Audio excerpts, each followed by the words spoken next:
Bonsoir à tous, il est 19h à Tahiti, 19h30 aux Marquises et 20h au Gambier. Voici les titres de ce journal. J-10 avant le lancement des Jeux Olympiques et la sécurité se renforce, même ici à 16 000 km de Paris. Plus de policiers et de gendarmes, mais aussi quelques militaires de l'opération Sentinelle pour surveiller l'aéroport de Tahiti-Faa'a. C'est la fin du Heiva Tahiti avec la soirée de remise des prix qui se déroule en ce moment même, place Toata. Alors les apiculteurs d'abord, et voilà la soirée de remise des prix qui se déroule en ce moment même, place Toata. 2500 artistes y ont fait vibrer la culture en chants et danses. Nous serons en direct sur place pour prendre la température. Et nous parlerons aussi avec notre invitée Marguerite Lai de culture, avec la troupe Otahitiye. Avec elle, nous découvrirons un avant-goût du spectacle Payatua qui se joue en ce moment sur le marais à Rorho jusqu'au 28 juillet. Et puis les jeunes du service national universel s'engagent auprès des familles les plus fragiles sur la base du volontariat. Ils ont préparé et servi à dîner à l'occasion surtout pour eux d'apprendre la cohésion et l'entraide.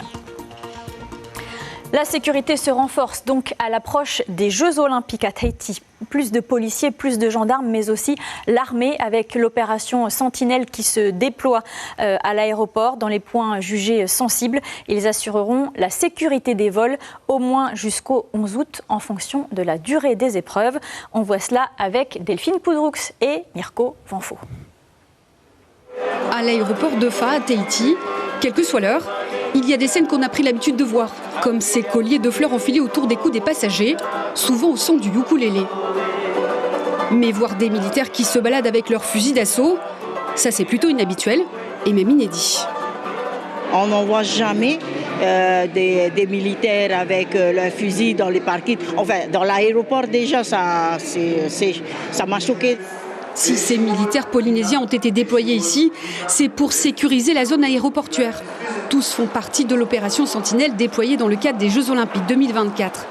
Une mission réalisée en étroite collaboration avec les forces de sécurité intérieure, présentes toute l'année. C'est un renfort précieux pendant la période des Jeux où on aura un petit peu plus de monde et il faudra peut-être élever le niveau des dispositifs de sécurité. On est sur un événement planétaire. La menace augmente toujours dans ce genre de circonstances. C'est pour ça qu'on augmente aussi le curseur sur la sécurité. Pour les passagers à l'arrivée, cette présence est plutôt rassurante. Vu qu'on voyage quand même beaucoup, on sait qu'il y a certains pays où c'est coutume de voir ça. Donc, quand je les ai vus, je me suis dit que ça devait être le cas ici. Ça me fait pas peur. Je me demande à quel point c'est nécessaire, mais qui suis-je pour juger? Mais à Tahiti, tous ces nouveaux dispositifs pour les Jeux Olympiques interrogent les Polynésiens. On a eu des jeux ici auparavant, on n'a jamais eu ça. Bon, peut-être c'est le cas des terroristes, mais je vois mal ça ici, quoi. On est un pays où tout le monde reçoit, tout le monde sourit. Comme c'est les JO, je pense qu'il faut suivre les recommandations de l'État. Présents depuis le 13 juillet à Tahiti, ces militaires seront sur l'aéroport de Faa'a jusqu'à la fin des épreuves de surf à Teopo. Une présence spéciale Jeux Olympiques à laquelle les Polynésiens vont devoir s'habituer.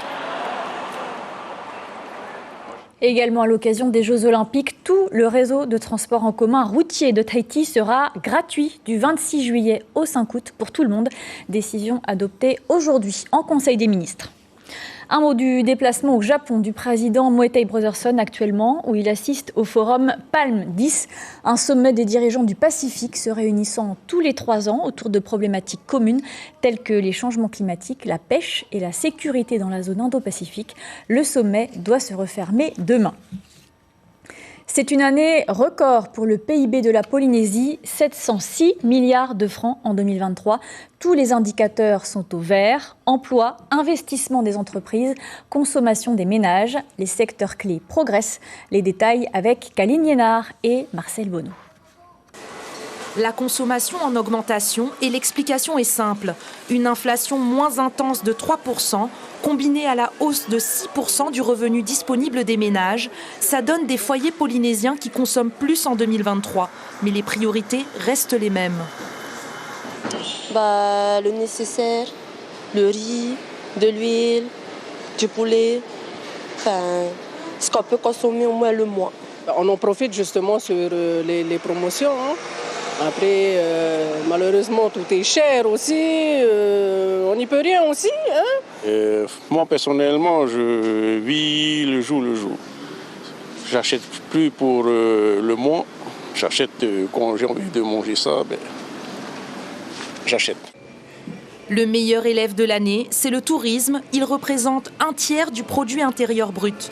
En revanche, la dernière de la classe, c'est l'inflation dans le BTP, qui reste supérieure à 5%. L'investissement des entreprises est en progression de 7%, de très bons chiffres pour le président de la Confédération des petites et moyennes entreprises de Polynésie. Tu ne seras pas payé à la fin.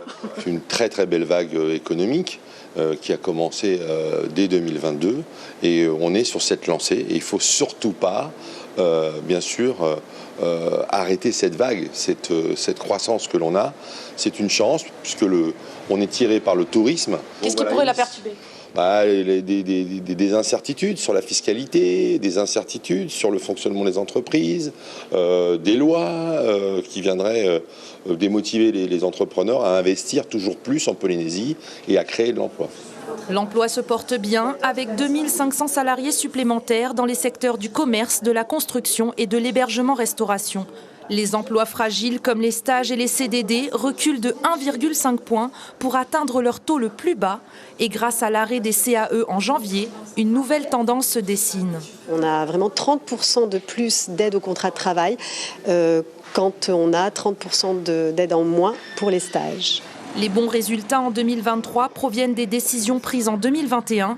Alors pour avoir le premier bilan du gouvernement actuel, il faudra attendre le rapport de l'Institut de la statistique de l'année 2025.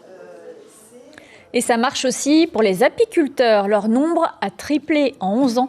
Le secteur est en pleine expansion. Plus de miel et de qualité récolté aux îles sous le vent et au Tuamotu-Gambier, mais aussi plus de formation. Tuloru Gerard, Mélissa Chong.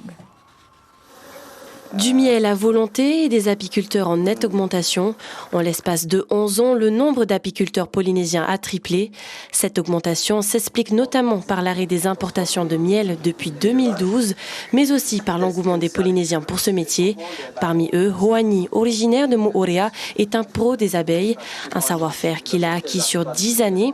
En parallèle de son métier, il forme aussi les futurs apiculteurs de Polynésie. Cette année-là, j'ai déjà peut-être formé une vingtaine d'apiculteurs, de jeunes qui souhaitent se lancer dans l'apiculture.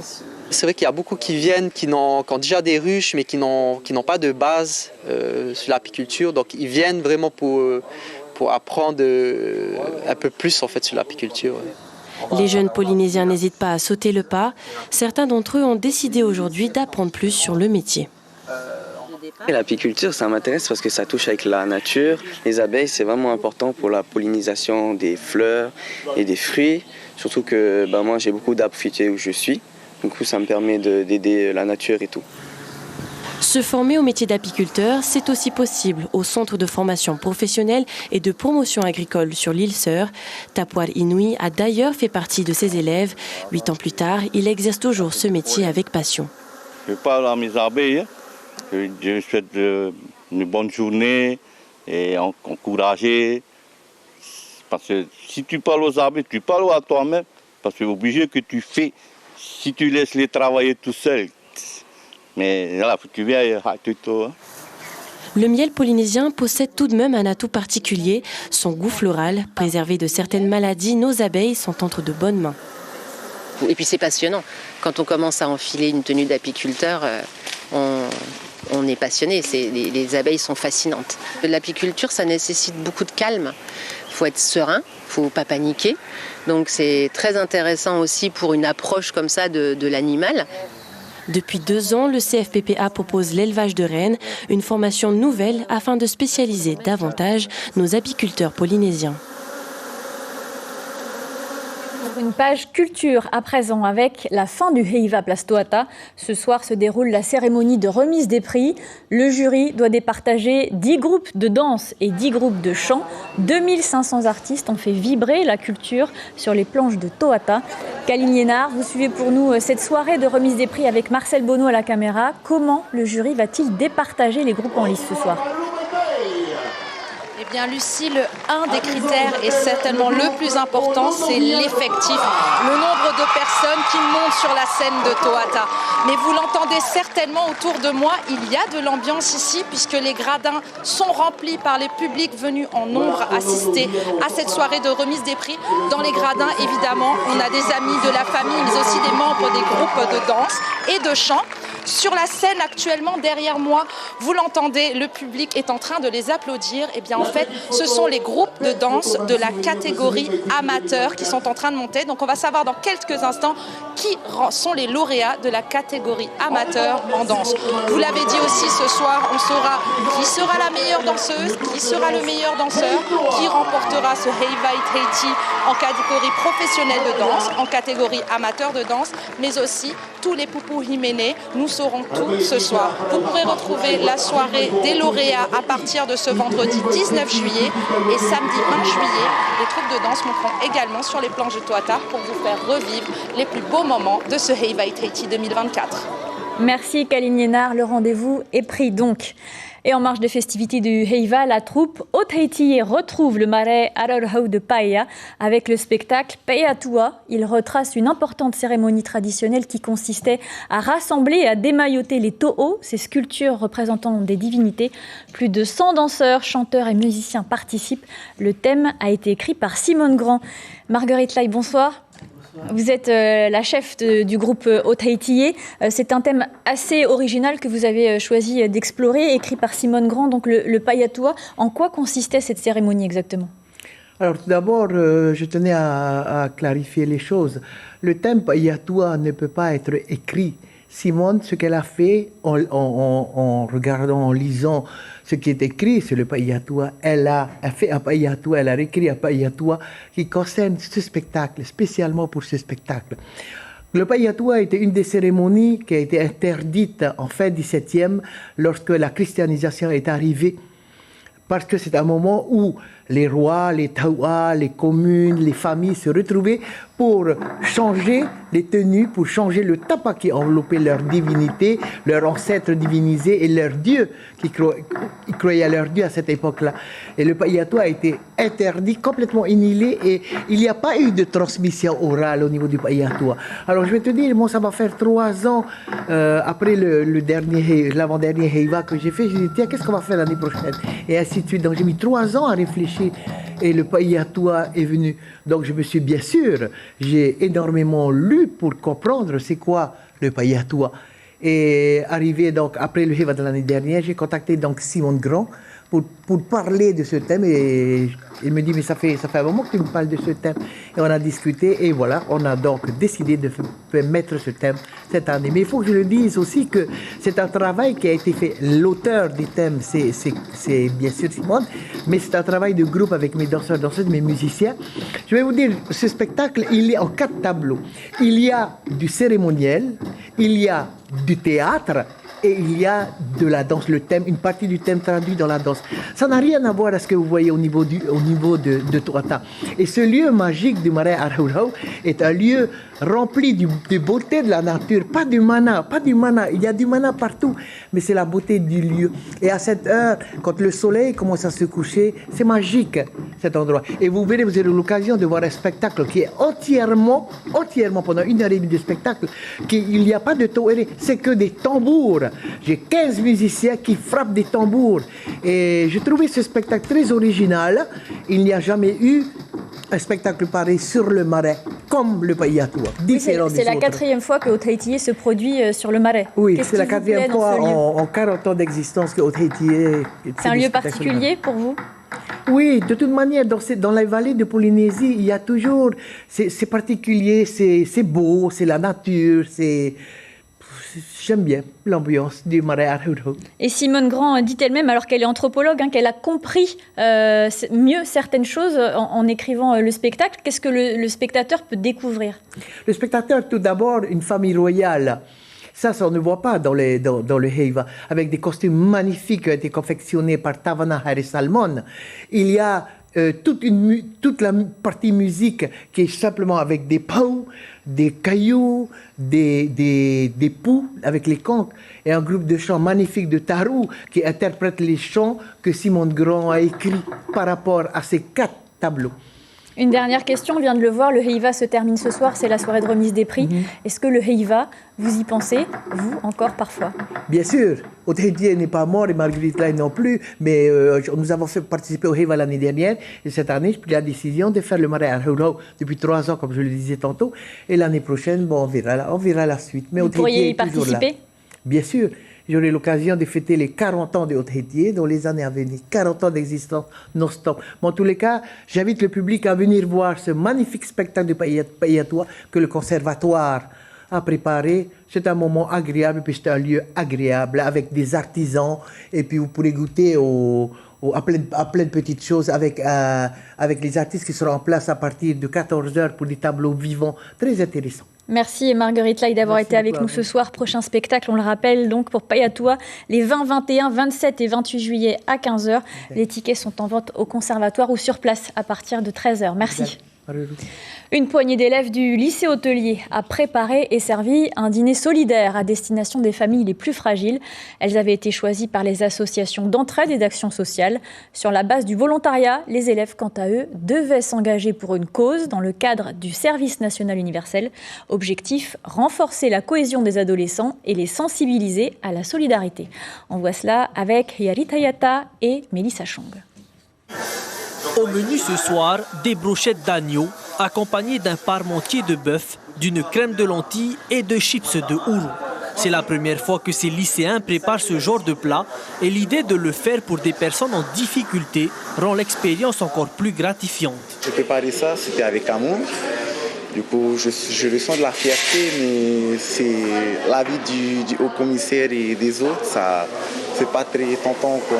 Je ne sais pas si ça, une pression, c'est comme si c'était fort dans la poitrine. Au début, je voulais vraiment pas venir là parce que c'est sur le volontariat, mais petit à petit, là on est presque à la fin du séjour, là j'aime bien vraiment. Ces lycéens sont encadrés par des professeurs de cuisine. Eux aussi font du volontariat pour cette action solidaire. Nous, en tant qu'adultes, on se doit de leur rappeler des actions solidaires si on peut. Quand on y pense, quand on le sent, on le ressent. Voilà, c'est OK, on peut vivre pour soi, mais aussi s'ouvrir aux autres et regarder les autres. Dehors, les invités sont déjà là.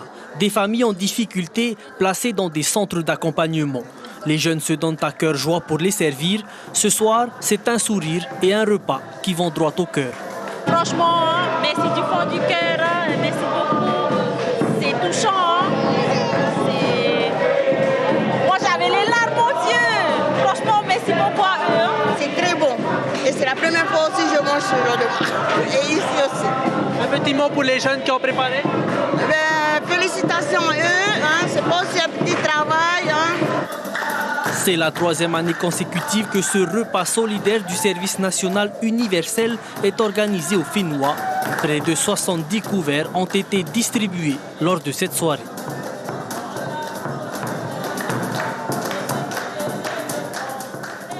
Avant de refermer cette édition, je vous en rappelle l'information principale.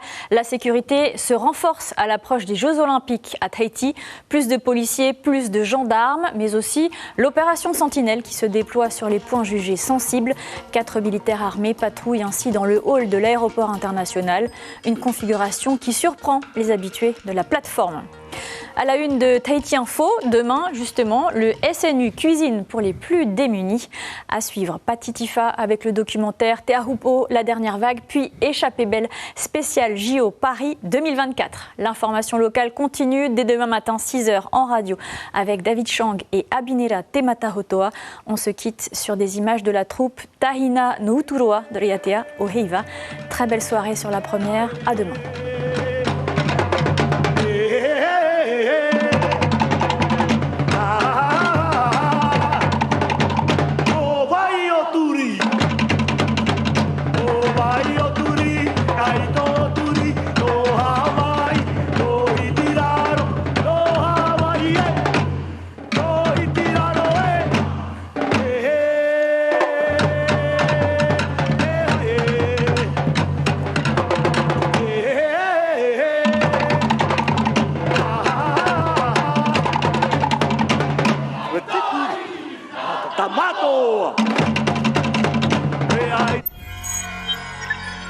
Retrouvez ce programme en replay sur notre site internet.